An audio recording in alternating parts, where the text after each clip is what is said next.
We're here with Thomas Wentworth Higginson. We're here in person with Thomas Wentworth Higginson. He was a man of letters, and we have him here to tell us what happened. Anyways, he had received a letter from Emily Dickinson, and she wanted to be published, and she only wrote a very short note, so he didn't know much about her, and he wrote back to her, and he says to her, "How old are you? How much have you written? What books do you read? What has been your education? Who are your friends, and have you a family?"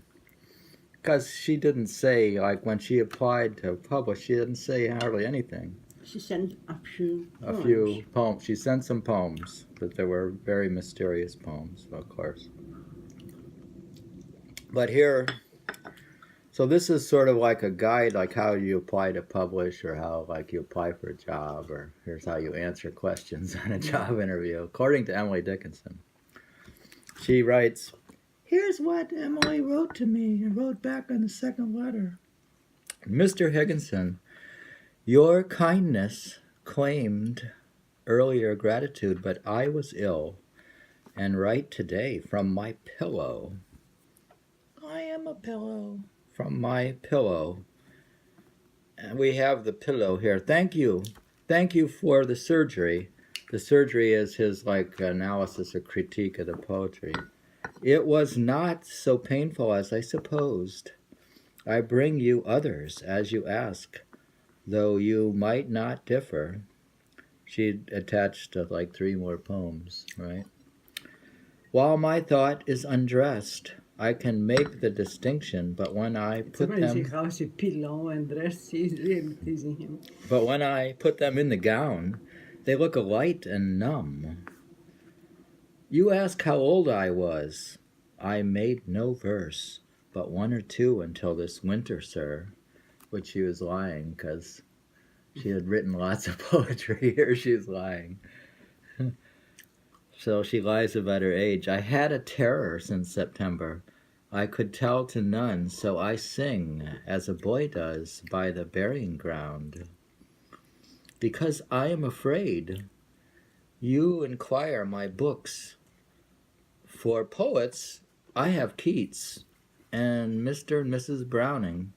For prose, Mr. Ruskin, Sir Thomas Browne, and the Revelations. That's from the Bible. I went to school, but in your manner of the phrase, had no education. When a little girl, I had a friend who taught me immortality, but venturing too near himself, he never returned. So after my tutor died, and for several years my lexicon was my only companion. Then I found one more, but he was not contented I be his scholar, so he left the land. Contented I be his scholar. That's nice. See if you understand this better. You ask of my companions, hills, sir, and the sundown, and the dog, large as myself, that my father bought me. They are better than beings because they know, but do not tell, and the noise in the pool at noon excels my piano. I have a brother and sister. My mother does not care for thought, and father, too busy with his briefs to notice what we do. He buys me many books, but begs me not to read them, because he fears they joggle the mind. They are religious except me, and address an eclipse every morning, whom they call their father. But I fear my story fatigues you. I would like to learn. Could you tell me how to grow? Or is it conveyed like melody or witchcraft? You speak of Mr. Whitman. I never read his book, was told that he was disgraceful. I read Mrs. Prescott's Circumference, but it's followed me in the dark, so I avoided her. 2 editors of journals came to my father's house this winter and asked me for my mind. When I asked them why, they said I was penurious, and they would use it for the world. I could not weigh myself. myself, my size felt small to me. I read your chapters in the Atlantic and experience honor for you. I was sure you would not reject a confiding question.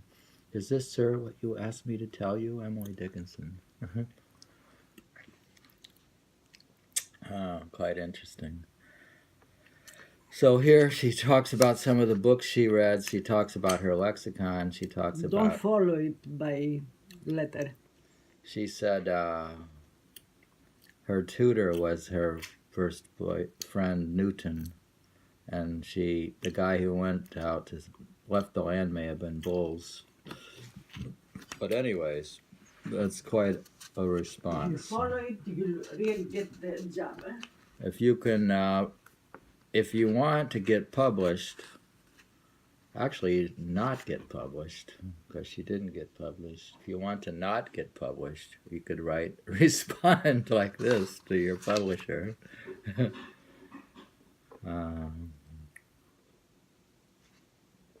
So, it's no wonder she didn't get published, because the way she writes is like a riddle.